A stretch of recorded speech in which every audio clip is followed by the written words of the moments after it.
In the few minutes before 4 a.m. on June 22, 1941, German forces along the vast eastern frontier quietly completed their final combat preparations. At that moment, concealed in the dense forest north of the Pripyat marshes, near the railway junctions of eastern Poland, and along the Danube Delta inside Romania, hundreds of thousands of German soldiers held their breath. They stood at the end of more than 6 months of intense preparations, and at the threshold of the largest land invasion in human history. In the preceding years, their nation, led by Adolf Hitler, had cast its shadow over much of Europe. Now the forthcoming lightning war against the Soviet Union embodied his grand ambition to reshape the geopolitical order of the continent, annihilate the Bolshevik regime, and secure the living space he envisioned for future generations of Germans. Yet as the massive artillery barrage erupted at dawn and countless tanks rumbled forward in the darkness, few of the soldiers participating in the assault could foresee how this conflict would drain Germany's strength or determine the ultimate course of the Second World War. Understanding this operation requires looking far beyond the military mobilization of June 1941. Its origins lie in the ideological foundations of Nazism, the shifting dynamic of international politics in the late 1930s, and Hitler's personal strategic doctrines. Operation Barbarossa was not an impulsive gamble. It emerged from a long accumulation of ideas, strategic miscalculations, political opportunism, and changes in the European balance of power. The conceptual roots stretch back to 1925 to 1926, when Hitler articulated in Mein Kampf that Germany's future expansion must be directed eastward. In his view, the Soviet Union was merely a Jewish-led Bolshevik state, racially inferior, and destined to collapse before German willpower.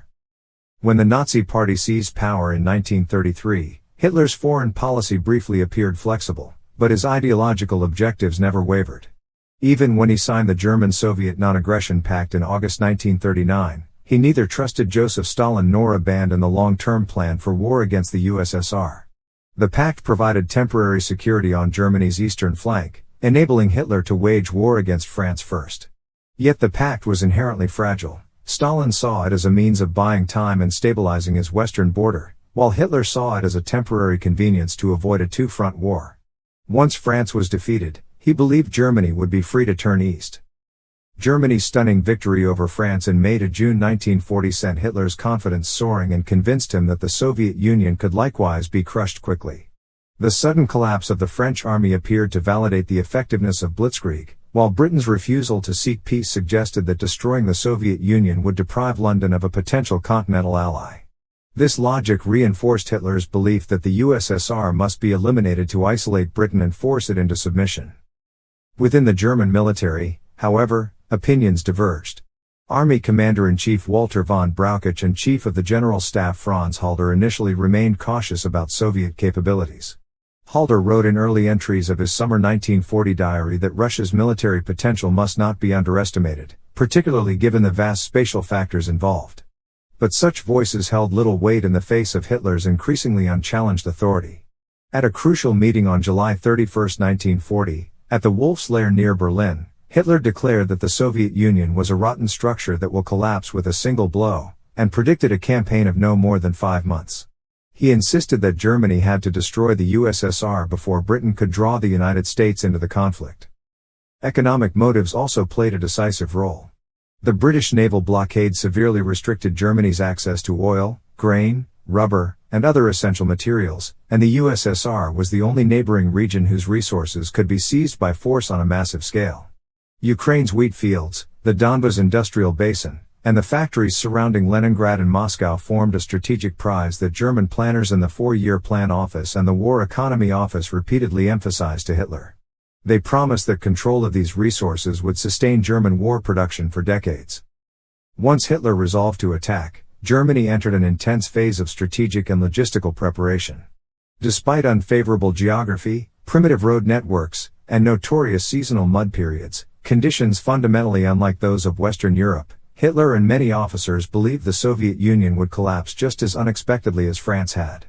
This assumption shaped Germany's planning. The army's logistical staff warned that rail lines would have to be converted from Soviet to German gauge and that road conditions would impede rapid movement, but the overall plan still relied heavily on the expectation of a short campaign, which would minimize long-term supply burdens.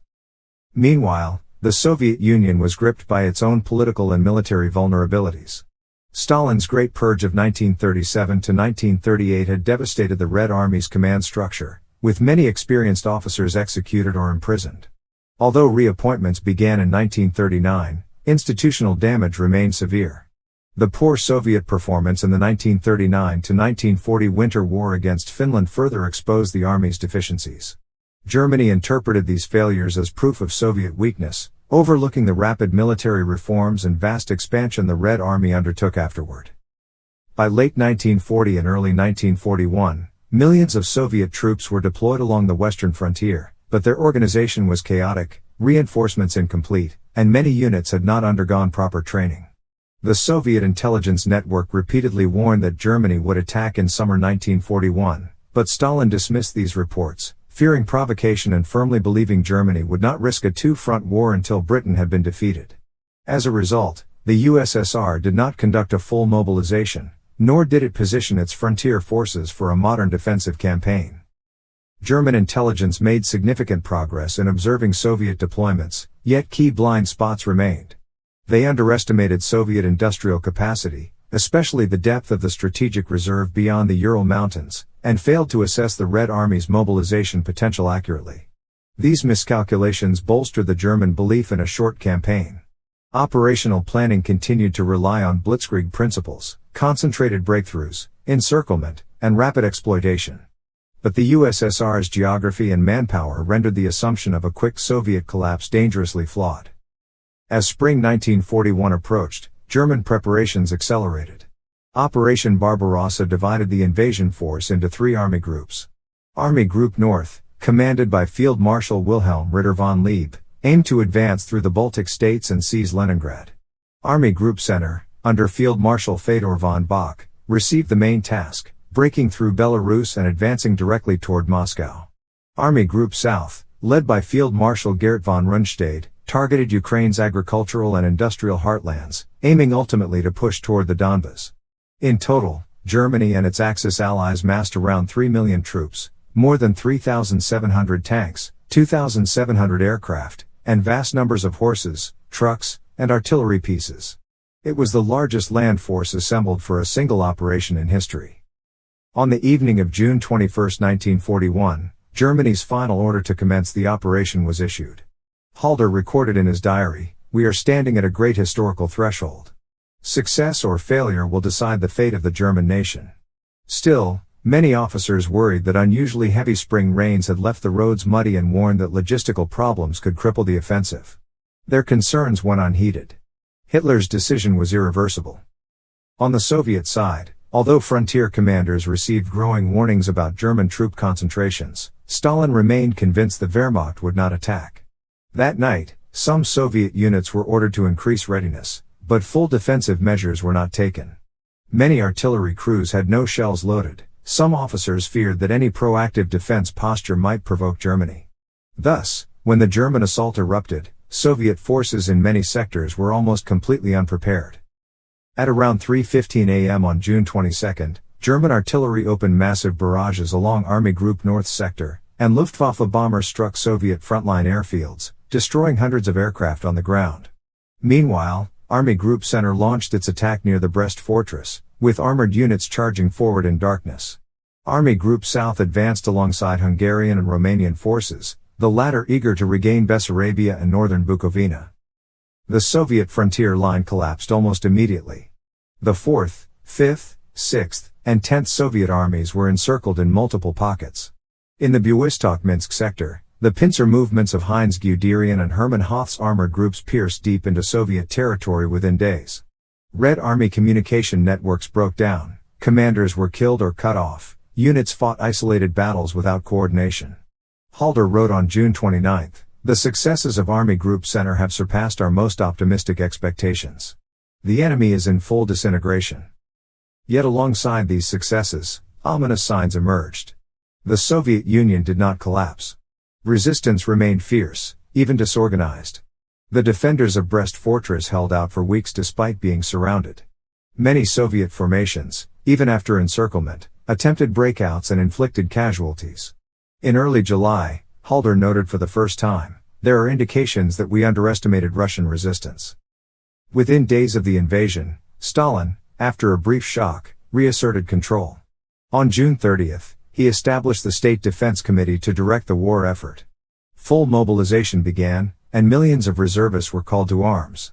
Even more consequentially, the Soviet government initiated a massive industrial evacuation, relocating thousands of factories from Ukraine, Belarus, Leningrad, and Western Russia to the Urals, the Volga region, and Siberia. Equipment was dismantled, loaded onto trains, transported, and reassembled under extreme hardship. It was the largest industrial relocation in history. Months later, these factories began producing tanks, aircraft, artillery, and ammunition on a scale Germany could not match.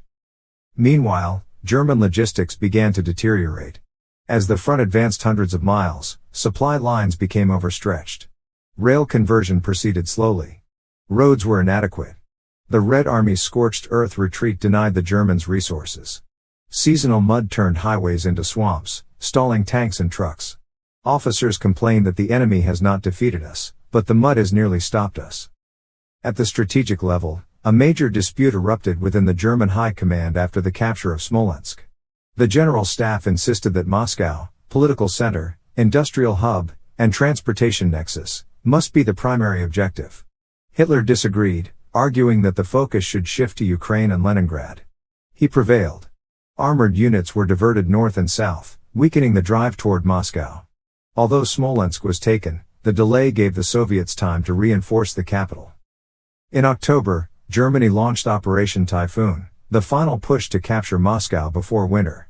Early successes were dramatic, with enormous Soviet formations encircled at Vyazma and Bryansk. But by November, temperatures plummeted. German troops lacked winter clothing, and equipment malfunctioned in the cold. Soviet reinforcements, including Siberian and Far Eastern divisions, arrived under General Georgy Zhukov's command. On December 5, the Red Army launched a massive counteroffensive, driving the Germans back and forcing Hitler to intervene directly in frontline command, dismissing several generals. Halder conceded in mid-December, "We are transitioning from victory to a difficult defensive struggle." By then, the failure of Operation Barbarossa was unmistakable. Germany had not destroyed the Soviet Union, had not captured Moscow, and had not triggered a collapse of the Soviet state. Instead, the USSR emerged battered but unbroken, and increasingly mobilized for a long war. The Wehrmacht, exhausted and exposed across an immense front, now confronted the very two-front war Hitler had sought to avoid. Barbarossa fundamentally altered the trajectory of World War II. Germany became trapped in an unwinnable war of attrition. The Eastern Front would ultimately become the graveyard of the Wehrmacht. The Soviet Union, having survived the initial onslaught, would play the decisive role in defeating Nazi Germany and capturing Berlin 4 years later. Operation Barbarossa remains not only one of the largest and most brutal campaigns in military history but also a catastrophic case study in ideological extremism, strategic miscalculation, and the far-reaching consequences of a war conceived in illusion and fought across the vast expanses of Eastern Europe.